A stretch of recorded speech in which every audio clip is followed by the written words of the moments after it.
December 19, 1944. The Ardennes Forest. Snow fell in thick curtains across the Belgian countryside, muffling the thunder of distant artillery. In a cramped farmhouse basement that served as a forward command post, German officers huddled over maps illuminated by kerosene lamps. The offensive was 3 days old. Panzer columns had punched through American lines, creating chaos and confusion across a 60-mile front. Victory seemed within reach. Then a radio man burst through the door, his face pale beneath the grime of sleepless nights.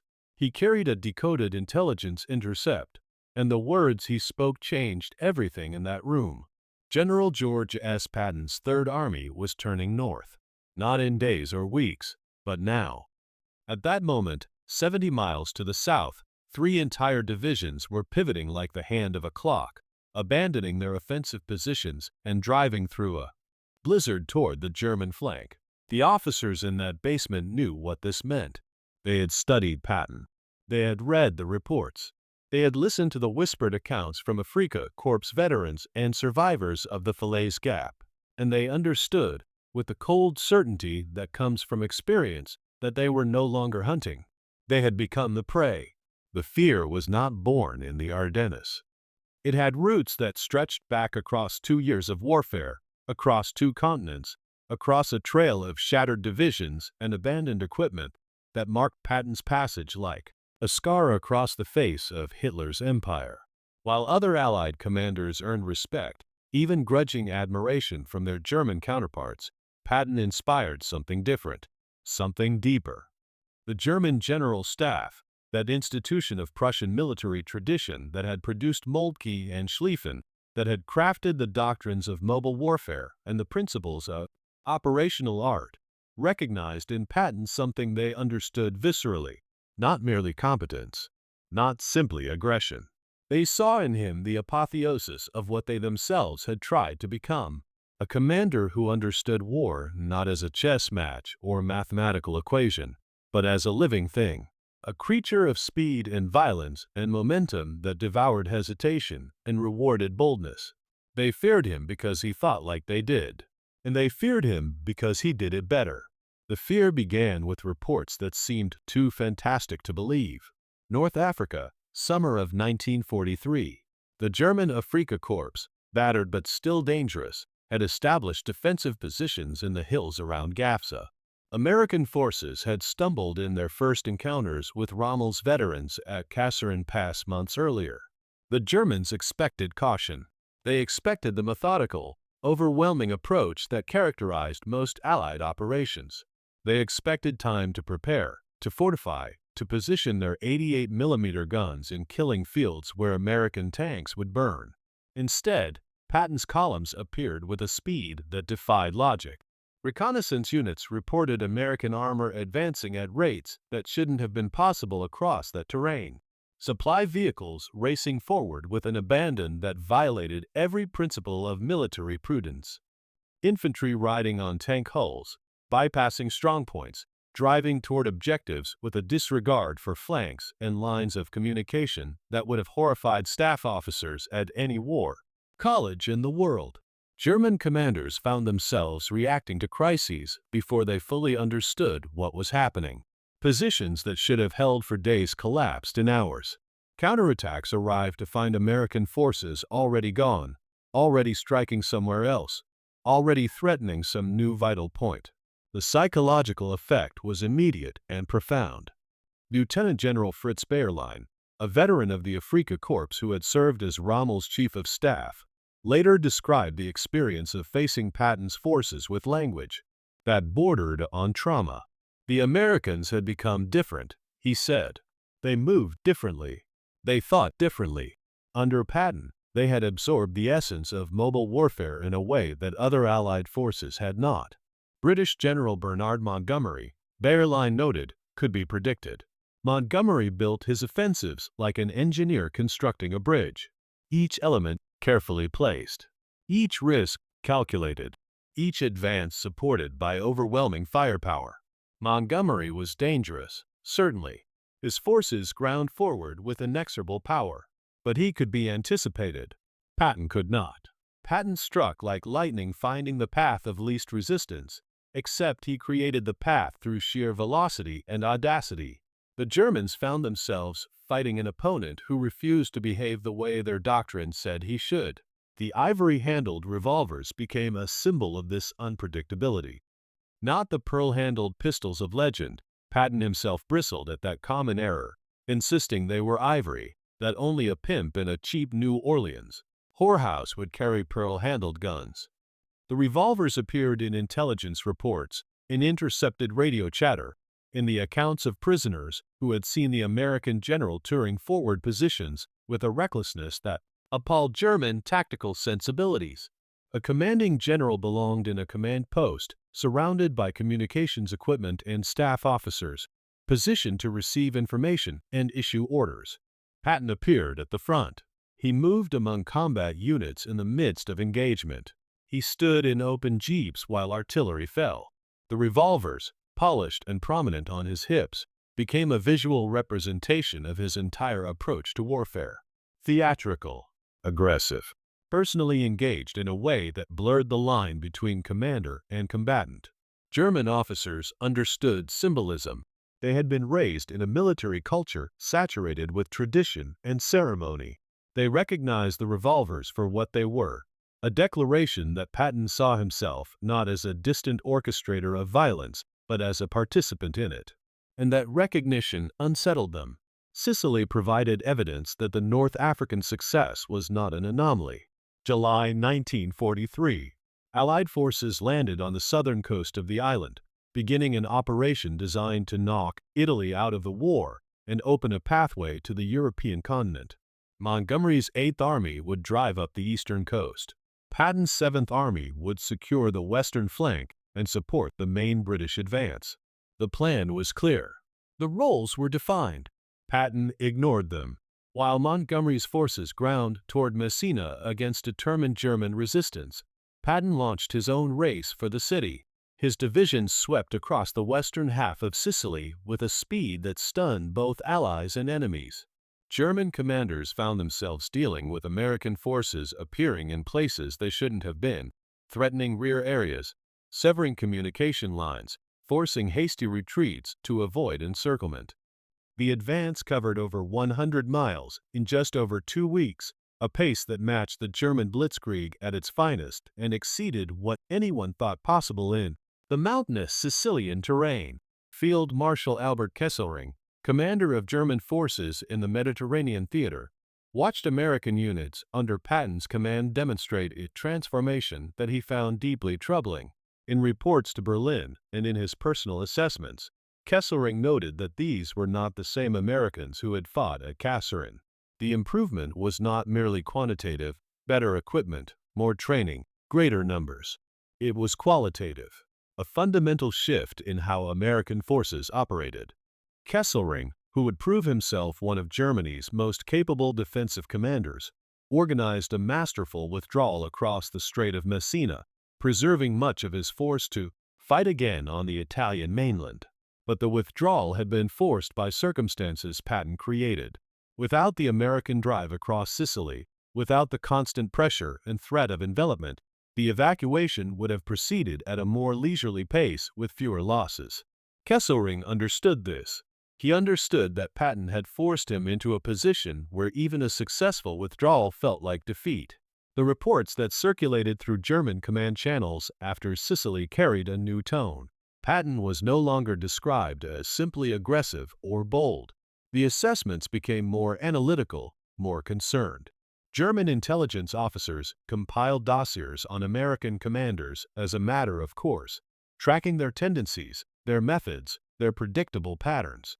Most of these dossiers reinforced German confidence. American generals were competent but conventional.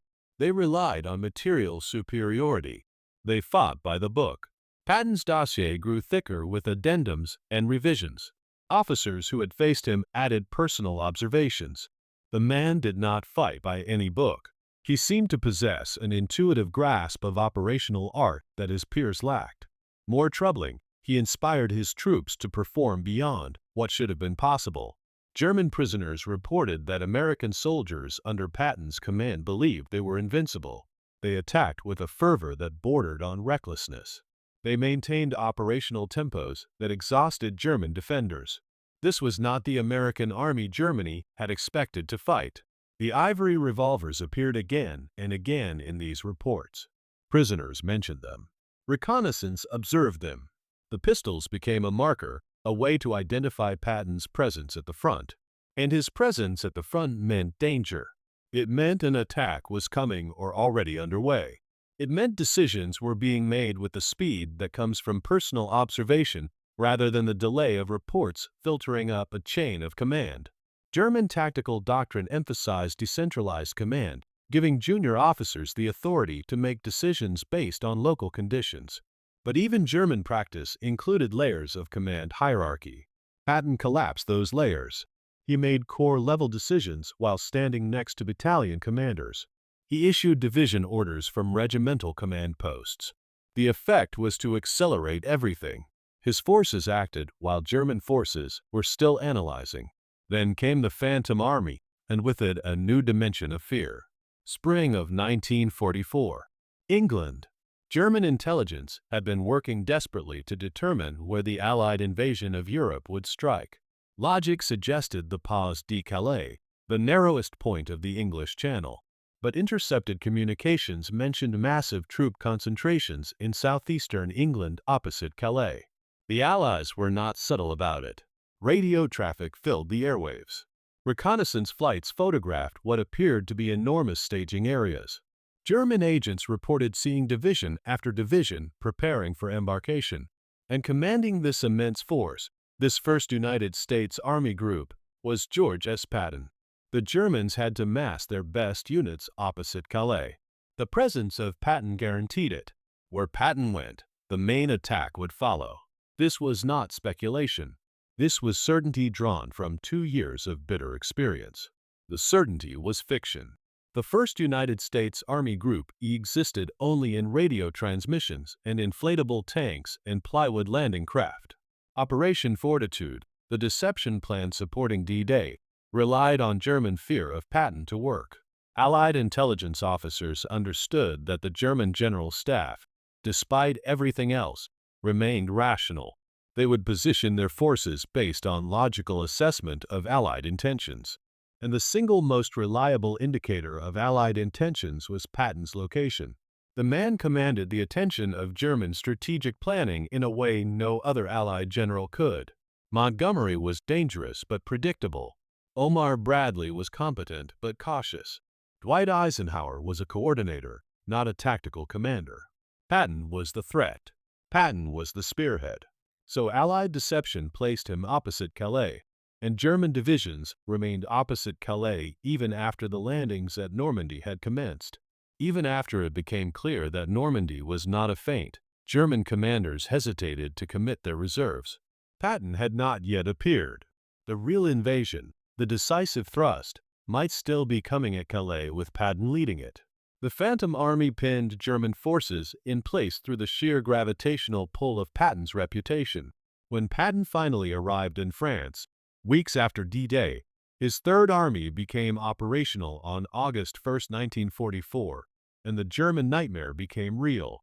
The Third Army did not advance. It exploded. Patton had been restrained during the grinding battle for Normandy, watching Bradley's forces struggle through the hedgerows while he waited for his opportunity. That opportunity came with Operation Cobra, the breakout from the Normandy beachhead. When the breach opened, Patton drove his army through it like water bursting through a crumbling dam. In 2 weeks, the Third Army advanced over 400 miles. German units found themselves overrun before they knew American forces were in the area. Supply depots fell. Communication centers were captured. Headquarters woke to discover enemy tanks outside their windows. The German Seventh Army, which had fought so effectively in Normandy, disintegrated under pressure from the north and the relentless pursuit from the east. At Falaise, German forces found themselves trapped in a pocket with Allied forces closing from 3 sides and Patton's Third Army hammering shut the door. The Falaise Gap became a killing ground. Tens of thousands of German soldiers died. thousands more were captured. Equipment losses were catastrophic. Entire divisions ceased to exist as coherent fighting formations. And in German command posts, the same question arose again and again. How had Patton moved so quickly?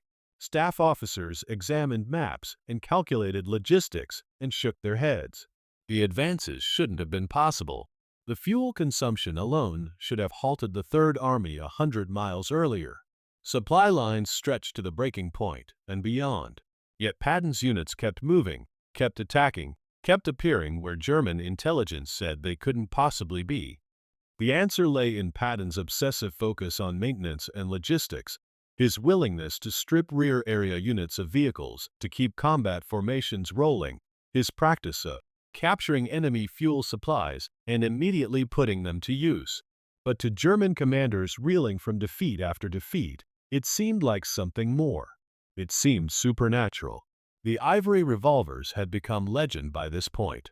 German soldiers told stories about the American general who wore cowboy pistols and drove his jeep into combat zones and slapped his own men for showing cowardice. The last part was true.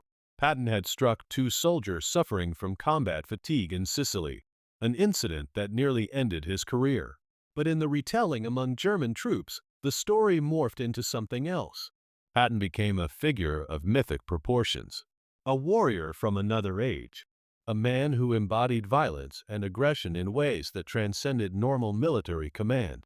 This mythology served Allied purposes perfectly. Every moment German soldiers spent worrying about Patton was a moment they weren't focused on the task at hand. Every rumor about Patton's location caused anxiety and disrupted planning. The man had become a psychological weapon that degraded German effectiveness simply by existing.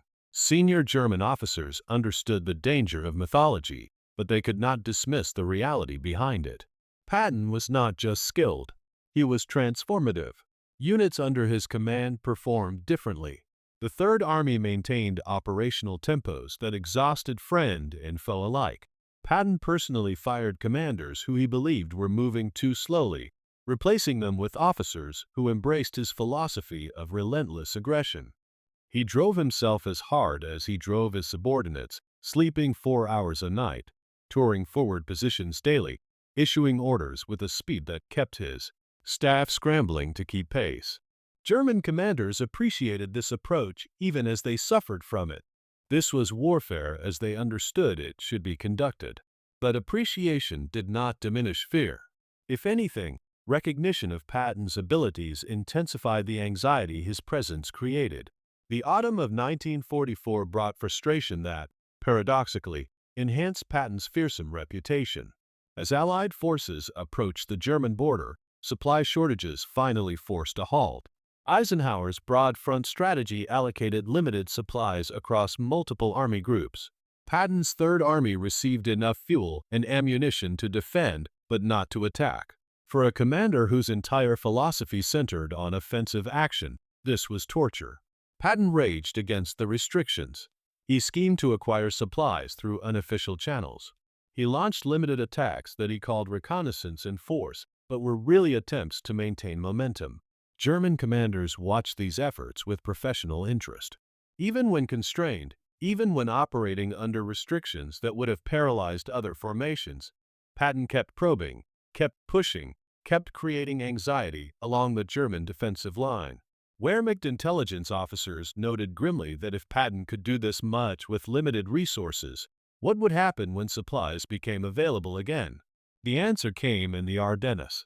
Hitler's last great offensive in the West, the operation that would become known as the Battle of the Bulge, was predicated on several assumptions. First, that the Allies were overextended and vulnerable to a concentrated thrust. Second, that winter weather would ground Allied air power and negate that critical advantage. Third, that a breakthrough to Antwerp would split the Allied armies and potentially force a negotiated peace. These assumptions were not entirely wrong. The offensive achieved tactical surprise and initial success, but the German plan failed to account for Patton. Or rather, it assumed Patton would behave like a rational commander following conventional military wisdom. This was the fatal flaw. December 19, 1944. Verdun. Eisenhower called an emergency meeting of senior commanders to address the crisis in the Ardennes. German forces had penetrated deep into American lines. Units were scattered. Communications were disrupted. The situation was chaotic and dangerous. Eisenhower asked his generals how quickly they could disengage from current operations and move north to counterattack. The room fell silent. Such a maneuver would take time to plan and execute. At least a week, probably more. Then Patton spoke. 48 hours, he said. He could attack with 3 divisions in 48 hours. The other generals thought he was joking or grandstanding. The Third Army was engaged in offensive operations in the Saar. Disengaging, turning 90 degrees, moving over 70 miles through winter weather, and launching a coordinated attack in 2 days was impossible. Patton was not joking. He had already made the plans. He had anticipated the possibility of being called to respond to a German counteroffensive and had prepared contingency orders for exactly this scenario. When Eisenhower gave the word, those orders went out and the Third Army began its pivot. In German command posts, the reports seemed like disinformation at first. Patton's Third Army was attacking in the Saar. Then intelligence indicated movement north. Then fighting in the Saar continued even as new forces appeared along the southern shoulder of the Bulge. Then, impossibly, 3 full divisions launched coordinated assaults into the German flank exactly when Patton said they would. The achievement was not just logistical, but psychological. While other Allied forces scrambled to respond to the crisis, while confusion and concern rippled through command chains, Patton had moved with the confidence of a commander who had already war-gamed this exact scenario. To the Germans who had counted on Allied confusion and slow response, this was devastating. The southern flank of their offensive, which should have been secure for at least a week, came under immediate and intense pressure. Units that were supposed to be driving west toward the Meuse found themselves fighting for survival against American forces that had covered 70 miles in the middle of winter and arrived ready for sustained combat. The relief of Bastogne became the focal point of this counterattack. The town itself had limited strategic value, but it sat at a road junction that controlled movement through the region. American forces there, primarily the 101st Airborne Division, had been surrounded since December 20th. They were low on ammunition, low on medical supplies, short on winter clothing, and completely cut off from support. German forces expected them to surrender. Instead, when presented with surrender terms, Brigadier General Anthony M. C. Alief replied with a single word: nuts. The response entered military legend immediately, and Patton ensured it was more than bravado. On December 26th, his 4th Armored Division broke through German lines and opened a corridor to Bastogne. The relief was not just a tactical success. It was a statement. Patton had done what he said he would do, in the time he said he would do it, despite weather and terrain and enemy action that should have made it impossible. German commanders absorbed this lesson with grim recognition. General Hasso von Manteuffel, who commanded the 5th Panzer Army in the Ardennes offensive, later acknowledged that Patton's intervention fundamentally altered the battle's trajectory. The southern flank could no longer be ignored. Resources that were supposed to flow toward Antwerp had to be diverted to contain the Third Army. The offensive's momentum stalled not just from fuel shortages and air attacks, but from the constant pressure Patton applied. Manteuffel, like many German officers, expressed a kind of respectful exasperation when discussing Patton. The man violated every principle of military prudence, took risks that should have resulted in disaster, pushed his forces beyond what Staff College doctrine said was sustainable, and yet it worked. It kept working. The Third Army's casualties were heavy, its soldiers exhausted, its equipment worn, but it kept attacking. Day after day, even in weather that kept most forces huddled in defensive positions, Patton's units launched assaults that ground away at German strength and morale. The ivory revolvers appeared in accounts of Bastogne. Patton had driven to the town almost immediately after the corridor opened, riding in an open jeep through streets still under artillery fire, the pistols prominent as always. German intelligence received reports of this visit within hours. In command posts along the entire Ardennes front, officers noted Patton's presence with concern. Where Patton went, his attention followed. And where his attention went, attacks would come. The relieving forces at Bastogne were just the beginning. More divisions would arrive. More pressure would build. The southern shoulder of the offensive would become a crisis point requiring resources the Germans didn't have to spare. This chain of logic, based on 2 years of experience fighting Patton, proved accurate. Through January and into February, the Third Army continued its grinding attacks, helping compress the bulge back toward the German border and eliminating the salient that Hitler's offensive had created. The final phase of the war demonstrated that German fears about Patton, far from being exaggerated, had not been intense enough. March 1945. The Rhine River, Germany's last natural defensive barrier in the West, lay ahead. Allied forces prepared for deliberate river crossings that would require extensive preparation. Montgomery planned a massive set-piece operation in the north involving airborne drops and overwhelming firepower. The operation would take weeks to prepare. Patton bridged the Rhine in a single night. On March 22, elements of the 5th Infantry Division crossed at Oppenheim in assault boats under cover of darkness.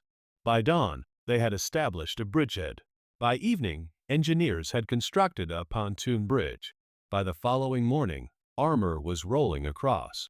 Patton then called Bradley and, in a conversation that has been recreated from multiple sources, announced his crossing with barely suppressed glee. He had beaten Montgomery across, a personal triumph that Patton savored. But for German commanders trying to establish a coherent defensive line, the speed of the crossing was catastrophic. The bridgehead at Oppenheim should have been contained. Standard defensive doctrine called for immediate counterattacks to destroy river crossings before they could be reinforced. German forces in the area tried to execute these counterattacks.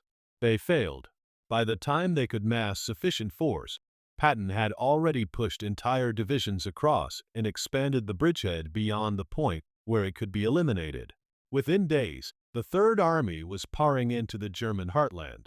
Resistance continued, sometimes fierce and desperate, but the cohesive defense that might have slowed the Allied advance never materialized. Patton's forces moved too quickly. They bypassed strongpoints. They seized crossroads and bridges before demolition charges could be detonated. They created panic in German rear areas by appearing where they shouldn't have been, moving at speeds that defied attempts to track and contain them. April 1945.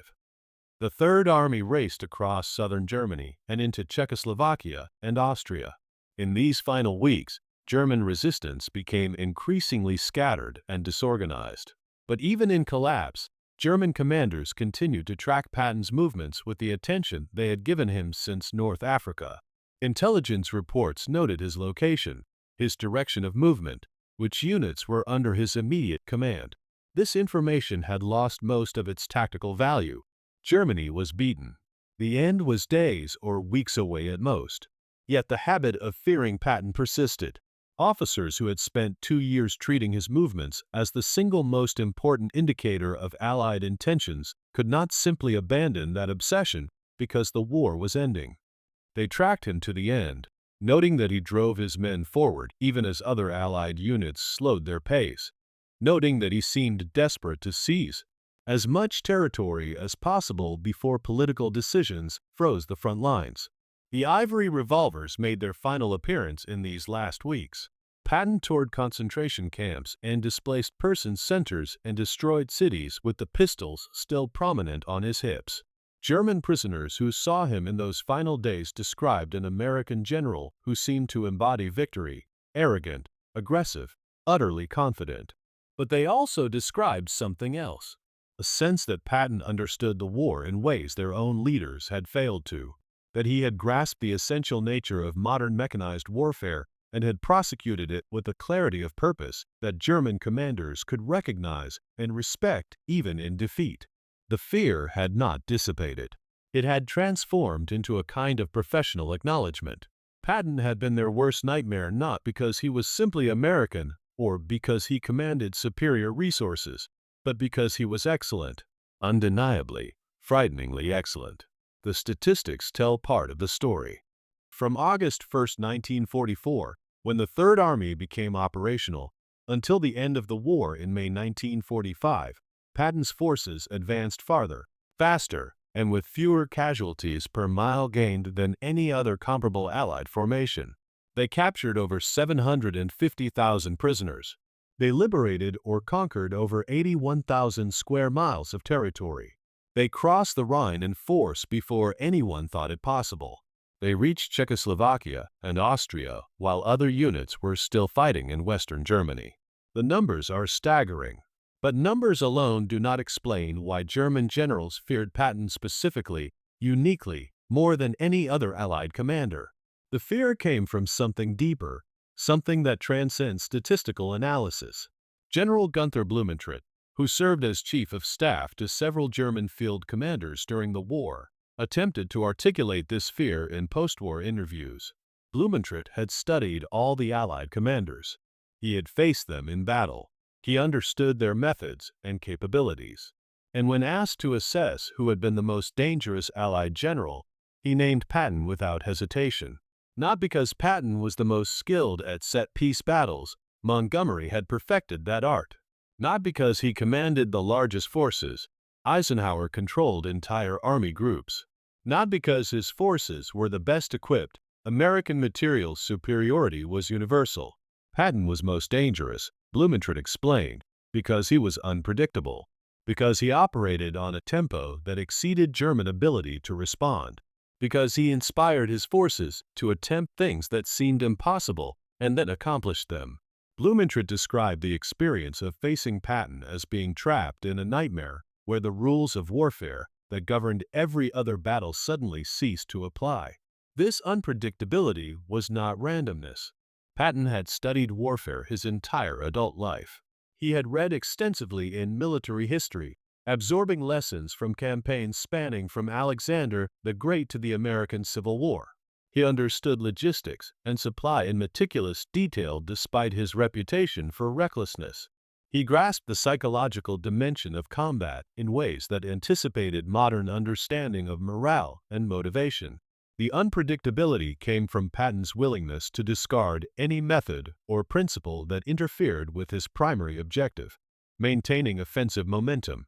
If doctrine said to wait for supplies, but seizing an objective immediately would prevent German reinforcement, Patton attacked. If prudence suggested consolidating gains, but continuing the advance would keep the enemy off balance, Patton kept moving. This approach produced failures and mistakes. Not every attack succeeded. Some advances left flanks exposed. Some risks resulted in unnecessary casualties. But the cumulative effect was to create an operational environment where German commanders could never feel secure, never catch their breath, never execute the kind of deliberate defensive operations that German military tradition excelled at. The German General Staff had prepared for many contingencies. They had war-game scenarios involving British methodical offensives and Soviet human wave attacks and American industrial might. They had not adequately prepared for a commander who thought like they did, but possessed resources they lacked. Patton's Third Army operated according to principles of mobile warfare that German doctrine had pioneered.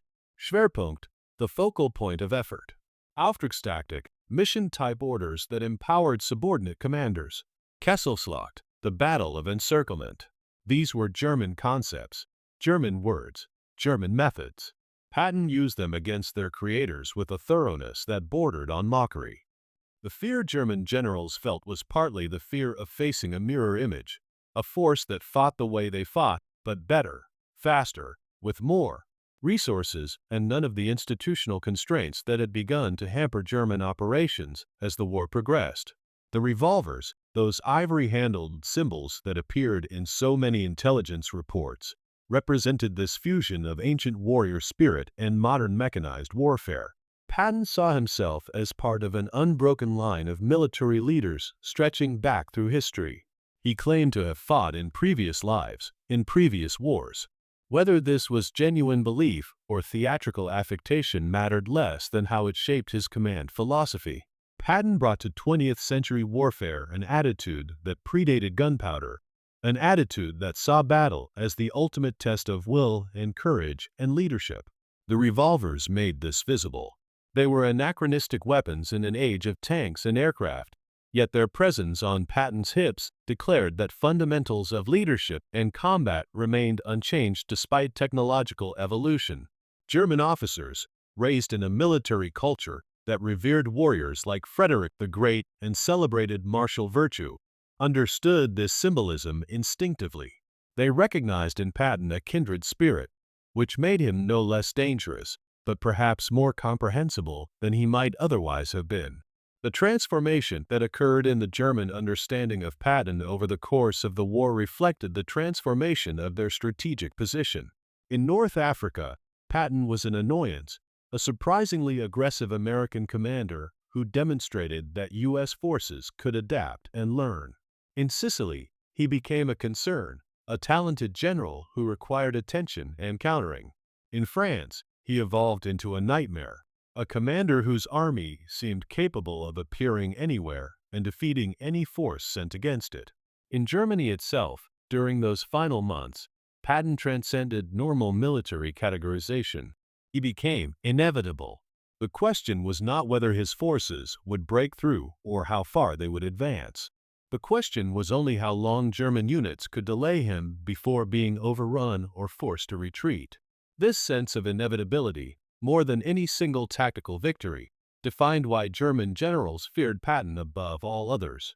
He represented the futility of continued resistance, the certainty of German defeat embodied in a single officer with ivory-handled revolvers and an army that never stopped attacking. After Germany surrendered, in the strange peace of May 1945, surviving German generals were interrogated extensively by Allied intelligence. These interviews, conducted by skilled officers who understood military art and could engage their subjects as professionals, produced thousands of pages of assessments and observations. The transcripts reveal patterns. When asked about specific battles, German officers gave detailed technical answers. When asked about Allied tactics, they provided analytical critiques. When asked about Patton, their language changed. Emotional content crept into otherwise clinical discussions. Respect mixed with frustration mixed with something approaching awe. They described operations that shouldn't have succeeded but did. They detailed their attempts to counter Third Army advances and their repeated failures to do so effectively. They admitted, with the painful honesty of defeated men trying to understand how they had lost, that Patton had simply outfought them, not through superior numbers alone, though he had those, not through better equipment alone, though his forces were well supplied. He had outfought them through superior understanding of how to employ mobile forces in modern warfare, through more effective integration of combined arms, through better maintenance of operational tempo, through more aggressive exploitation of success. The admission was bitter, but it was universal. Every German general who had faced Patton acknowledged his excellence, and most admitted they had feared him specifically because of that excellence. General Hermann Bauch, one of Germany's most decorated and capable commanders, provided perhaps the most incisive assessment. Bauch had commanded panzer divisions on both eastern and western fronts. He had studied all the Allied commanders he faced. In post-war analysis, he placed Patton in a category above the others. Montgomery, Bauch noted, was competent but predictable. Bradley was solid but cautious. The Soviet commanders were brave, but often wasteful. Patton was different. Patton understood that modern warfare rewarded speed and aggression in ways that previous conflicts had not. The internal combustion engine had changed everything, Bauch observed, and most commanders were still adjusting to what that meant. Patton had already adjusted. He had internalized the new reality and built his entire command style around exploiting it. This made him extraordinarily dangerous, because he was fighting the war that actually existed while others were still fighting the war they had prepared for. The fear persisted even into the occupation period. Patton, never comfortable with peacetime duties, chafed at the restrictions and political considerations that came with governing conquered territory. He made statements that horrified Allied leaders. comparing Nazi Party members to Republicans and Democrats and suggesting they were necessary for efficient administration. He clashed with superiors over denazification policies. His aggressive personality, which served so well in combat, became a liability in peace. German civilians and former military officers watched this deterioration with mixed emotions. Some saw vindication. The American warrior could not adjust to peace, proving that militarism ultimately failed. Others saw tragedy, a great commander brought low by small-minded bureaucrats who could not appreciate his talents. But beneath these reactions lay the residue of fear. Even in disgrace, even stripped of command, Patton represented something that Germany had tried to become and failed: the perfect fusion of modern military science and ancient warrior ethos. The general who never stopped attacking, who never accepted limits, who pursued victory with single-minded intensity regardless of cost or consequence. December 9, 1945. Mannheim, Germany. A routine trip to hunt pheasants ended in a low-speed collision between Patton's staff car and a truck. The general, seated in the back, was thrown forward against the partition. His neck broke, paralyzed from the neck down. He lingered for 12 days before dying on December 21st. German civilians who heard the news experienced complex reactions. Relief, certainly, that the man who had torn apart their army and conquered their country was gone, but also something like regret. The warrior had fallen not in battle, but in a mundane accident. It seemed wrong, anticlimactic, unfitting for a figure who had loomed so large in their consciousness for over 2 years. Former Wehrmacht officers, when they learned of Patton's death, observed a kind of unofficial mourning. Not for the destruction he had caused, that pain was too fresh, too raw, but for the excellence he had embodied. In a war that had produced so much that was shameful and criminal, Patton represented something they could recognize and respect: pure military skill divorced from ideology. The warrior spirit they had claimed to value, demonstrated by an enemy who proved he possessed it more completely than they had. The ivory-handled revolvers, those constant companions through 2 years of warfare, were buried with him. They rested on his chest when his body was interred in the Luxembourg American Cemetery, surrounded by thousands of his soldiers. The symbolism was lost on no one, least of all the German officers who would spend decades analyzing the war and trying to understand how they had lost. The revolvers represented everything they had feared about Patton: the personal engagement, the aggressive spirit, the refusal to command from safety and comfort, the embodiment of a military philosophy that prioritized action over contemplation, speed over caution, victory over survival. Those pistols, anachronistic and theatrical and utterly characteristic, summed up why Patton had been different. Why he had been feared more than Montgomery with his meticulous planning, more than Bradley with his steady competence, more than any other Allied commander who fought against the Wehrmacht. The revolvers made visible what German generals understood intellectually but experienced viscerally: that Patton saw war as they did, as an elemental test of will and skill, but prosecuted it with resources and freedom of action they could never match. The fear German generals felt toward Patton was ultimately the fear of facing perfection in an opponent, not moral perfection. Patton's character flaws were numerous and well documented. Not strategic perfection, he made mistakes and miscalculations like any commander, but operational perfection, the ability to identify what needed to be done and do it faster, more aggressively, more completely than anyone thought possible. German military tradition prided itself on operational excellence. The general staff system, the emphasis on initiative and decisive action, the cultivation of bold commanders willing to take risks, these were the foundations of German military success for generations. Patton beat them at their own game. He outmaneuvered generals who had been raised from childhood to study maneuver. He outthought officers trained in the finest military academies in Europe. He outfought an army that considered itself the inheritor of Frederick the Great's legacy. And he did it with a consistency that made clear his success was not luck or circumstance, but genuine superiority in the art of mechanized warfare. The testimonies that emerged in the decades after the war, as German officers wrote their memoirs and historians conducted interviews, reinforced this assessment. Time and distance from the immediate pain of defeat allowed for more dispassionate analysis. The pattern remained unchanged. When discussing Allied commanders, German generals parsed differences and debated relative merits. When discussing Patton, consensus emerged. He was the one they had feared most, the one who kept them awake at night trying to anticipate his next move, the one whose presence on any sector of the front meant that sector would become critical within days or hours, the one who represented everything they had hoped their own commanders would be, but increasingly, as the war progressed and competent German generals were killed or dismissed for failing to achieve impossible objectives, were not. There existed a final dimension to this fear that transcended military analysis.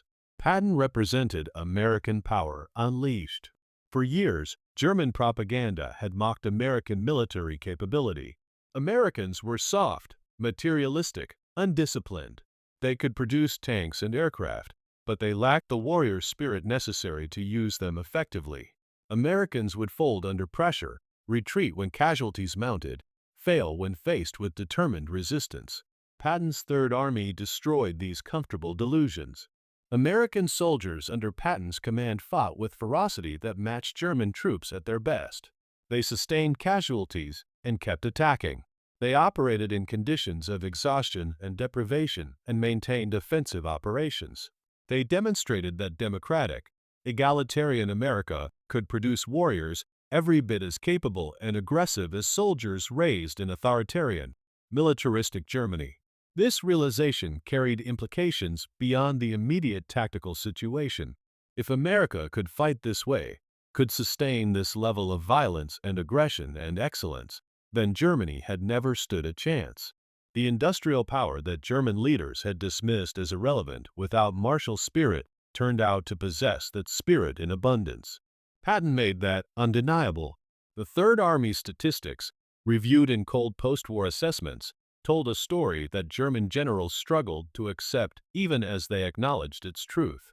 Patton's forces had covered more ground, captured more prisoners, and liberated more territory with lower casualties per mile advanced than any comparable formation in the European theater.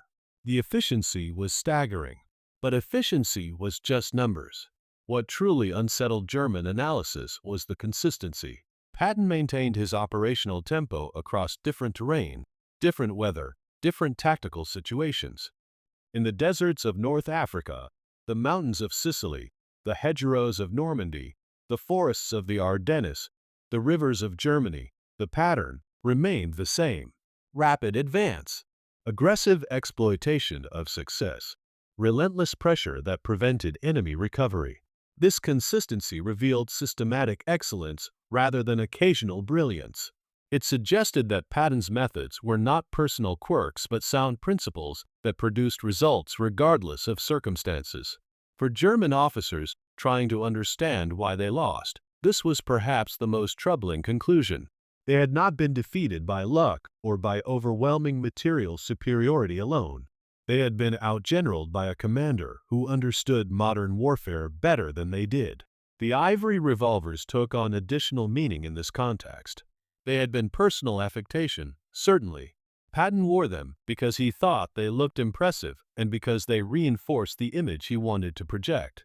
But they also represented a philosophical stance about the nature of command. A general with pistols on his hips was declaring his willingness to fight personally if necessary. He was rejecting the modern trend toward command posts miles behind the front where decisions were made based on map overlays and intelligence summaries. Patton commanded from the front because he believed that personal observation and immediate decision-making provided advantages that outweighed the risks of exposure to enemy fire. German doctrine theoretically supported similar ideas. Auftragstactik emphasized decentralized command with officers at the front making tactical decisions. But even German practice had not produced army commanders who routinely operated as close to combat as Patton did. The revolvers symbolized this difference. They marked Patton as something unusual, something dangerous, something that had to be tracked and feared because his personal presence meant decisions were being made at a speed that German command structures could not match. In the final analysis, German generals feared Patton because he forced them to confront uncomfortable truths about themselves and their army. They had believed they were the world's foremost practitioners of mobile warfare. Patton proved them wrong. They had believed that German military tradition and training produced superior commanders. Patton demonstrated otherwise. They had believed that determination and skill could compensate for material disadvantages. Patton's success, built on American industrial might wielded with unprecedented operational proficiency, showed the limits of that belief. Most painful of all, they had believed that National Socialist Germany represented the pinnacle of military effectiveness, that their system produced soldiers and commanders capable of defeating any opponent through superior will and tactical excellence. Patton, the product of democratic America, fighting for ideals they had dismissed as weak and decadent, had beaten them comprehensively. The fear was not just of a talented opponent. It was fear of what his success revealed about their own failures and delusions. The story of German fear of Patton is ultimately a story about the collision between expectation and reality. German generals expected to face competent but conventional Allied commanders who would rely on material superiority and cautious tactics. They prepared defensive strategies based on that expectation. Then Patton arrived, moving at speeds they thought impossible, taking risks they considered insane, achieving results they could not counter.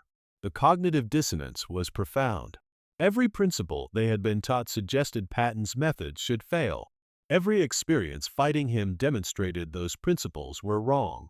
The fear grew from that dissonance, from the recognition that they were facing something they did not fully understand and could not effectively counter. It was the fear of the known being overturned by the unknown, of certainty giving way to confusion, of control slipping away despite all efforts to maintain it. December 21, 1945. Patton died from injuries sustained in a car accident 12 days earlier. News of his death spread through occupied Germany quickly. In prisoner of war camps, in temporary housing where displaced Wehrmacht officers waited for processing, in the quiet conversations that former commanders held when they gathered to make sense of their defeat, Patton's death became a topic of subdued discussion. The reactions were complex and contradictory. Relief that the most aggressive Allied commander was gone. Regret that such a talented general had died in a meaningless accident rather than in battle. Curiosity about what would happen to the Third Army without its driving force. And underlying everything, a sense that an era had ended. The fear that had defined their experience of the Western Front for 2 years would fade now. The constant anxiety about where Patton would strike next, what operation he was planning, how quickly his forces would move, all of that could finally be set aside. The warrior who had embodied their worst nightmares was gone, but the lessons remained.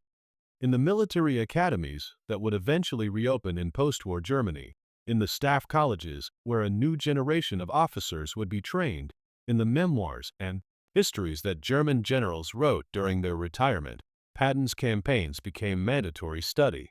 Not to glorify him, German military tradition did not easily accommodate glorification of enemies.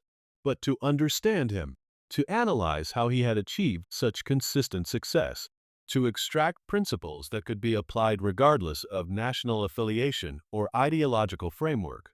The Third Army's campaigns from North Africa to Czechoslovakia became textbook examples of mobile warfare executed at the highest level. And at the center of those examples stood Patton himself, ivory-handled revolvers prominent, demonstrating that technology and tactics meant nothing without the will to use them aggressively and the skill to use them effectively. The fear German generals felt toward Patton transformed in memory into something approaching admiration. Time granted perspective. The immediate pain of defeat faded enough to allow objective assessment. An objective assessment confirmed what they had known during the war, but had been too occupied with survival to fully appreciate. Patton had been exceptional. His flaws were real and significant: the indiscipline that led to the slapping incidents, the political tone deafness that caused problems in the occupation period, the grandiosity that made him difficult for superiors to manage. But his military talent was undeniable. He had possessed an intuitive grasp of mechanized warfare that his contemporaries lacked. He had built an effective command structure that translated his vision into reality at the operational level. He had inspired his soldiers to perform beyond normal human limits. These were not small achievements. They were the marks of greatness in military command, the characteristics that separated exceptional generals from merely competent ones. The revolvers, buried with Patton in Luxembourg, became relics of a particular moment in military history. The moment when warfare transitioned fully from the industrial age into the mechanized age, when the internal combustion engine completed its transformation of combat operations, when the principles established in the First World War were refined and perfected in the Second. Patton understood this transition instinctively. He recognized that speed and mobility had become decisive factors in ways they never had been before. He structured everything, his tactics, his logistics, his command philosophy, around exploiting those factors. The revolvers, anachronistic weapons from a previous era of warfare, represented his connection to military tradition even as he revolutionized military practice. They were the physical manifestation of his belief that fundamental principles of leadership and courage remain constant even as technology evolved. German generals, many of whom came from military families stretching back generations, understood this duality. They recognized in Patton both innovation and tradition, both revolutionary thinking and connection to timeless military virtues. This recognition deepened their respect even as it intensified the fear they felt during the war. The final truth about why German generals feared Patton more than any other Allied commander lies in a simple observation. He was the only one who made them feel that they were not fighting America's industrial might, but fighting a mirror image of themselves at their theoretical best. Montgomery commanded British forces with methodical competence. Bradley led American armies with solid professionalism. Soviet commanders threw masses of men and material against German positions. All of these were dangerous. All of them contributed to German defeat. But none of them fought the way German doctrine said warfare should be conducted. Patton did. He emphasized speed over security. He prioritized offensive action over defensive preparation. He accepted risks in pursuit of decisive results. He maintained operational tempo even when logistics counseled caution. These were German principles, German methods, German philosophy. Facing them from an opponent who possessed superior resources created a uniqueness crisis. If America could produce a commander like Patton, if democratic society could generate military excellence equal to or exceeding that of militaristic Germany, then what was Germany's justification for its sacrifices and its system? The fear was existential as much as tactical. The sun sets over the Luxembourg American cemetery where Patton lies buried among his soldiers. Row upon row of white crosses stretch toward the horizon, marking the resting places of Americans who died liberating Europe. At the center, a larger monument marks the general's grave. Visitors come regularly, Americans mostly, but also Europeans, including Germans who want to pay respects to a commander they studied or fought against. The ivory-handled revolvers rest beneath the earth, alongside the man who wore them through 2 years of unrelenting warfare. Above ground, the legacy remains.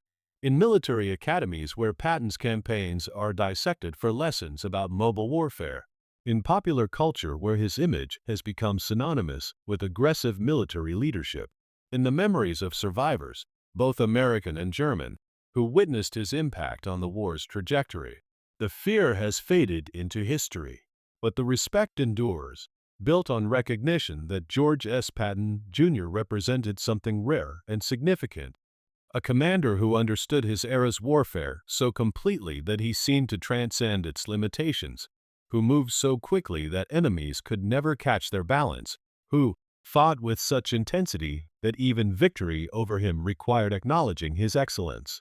That excellence, more than the revolvers or the profanity or the theatrical persona, explains why German generals feared him above all others. They feared him because he was truly dangerous, not through superior numbers or better equipment alone, but through superior understanding of how to turn those advantages into decisive results. They feared him because, at the most fundamental level of military art, he was simply better than they were. And that realization, dawning slowly over 2 years of retreats and defeats, transformed professional respect into something deeper and more unsettling. The fear of facing an opponent you cannot defeat because he grasps truths about warfare that you have not yet learned. The fear of obsolescence. The fear of being outmatched at the craft you have spent your lifetime perfecting. That was the fear German generals felt when they heard that Patton was coming. And it was entirely justified.